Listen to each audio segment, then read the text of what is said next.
मैं जिस लड़के से बात करती थी वो शादीशुदा था। हमारी नई नई दोस्ती हुई थी और मुझे उससे बात करने की आदत लग गई थी। उससे बात करना मुझे बहुत अच्छा लगता था। एक दिन उसने अचानक कहा, मुझे अपने गांव जाना है, मेरे साथ मेरी वाइफ भी होगी। मैंने कहा ठीक है जाओ, लेकिन मैं अंदर से डर गई। वो ट्रेन में था अपनी वाइफ के साथ और मुझसे बात तक नहीं कर पा रहा था। मैं बार बार उसे मैसेज कर रही थी, प्लीज़ मुझसे बात करो। उसने कहा वो मेरे बगल में बैठी है, मैं तुमसे बात नहीं कर सकता। उसकी वो एक रात और आधा दिन मेरे लिए बहुत भारी हो गया था। जब वो ट्रेन में सफ़र कर रहा था मुझे उसके बिना सब कुछ सूना सूना लगने लगा।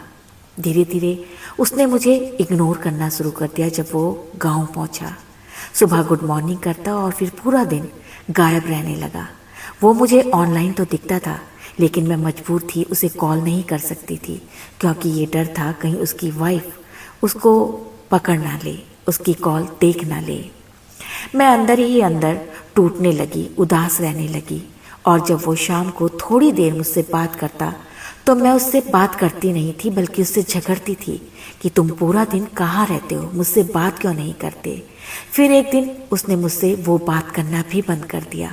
3-4 दिन जब कोई खबर नहीं, कोई मैसेज नहीं, कोई कॉल नहीं, और मैं पूरी तरह बिखर गई थी। मैं बीमार पड़ गई थी, खाना छोड़ दिया था, जिंदगी जैसे रुक गई थी।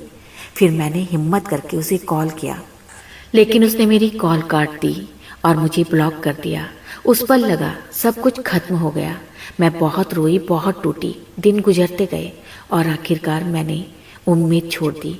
तब समझ आया किसी की ज़िंदगी में आना जितना आसान है, उतना ही आसान कुछ लोगों के लिए चला जाना भी होता है। लेकिन इस कहानी की एक सीख है, कभी भी किसी को इस तरह अचानक छोड़कर मत जाओ। ब्लॉक करना बहुत आसान होता है, लेकिन किसी के दिल पर उसका बहुत गहरा और बुरा प्रभाव पड़ता है। अगर बात नहीं करनी तो साफ साफ कह दो, रिश्ते को इज्जत से ख़त्म करो, क्योंकि खामोशी से दूर चले जाना नहीं, सच बोलकर अलग होना असली इंसानियत कहलाती है और रिश्तों में जो बहुत ज़रूरी है।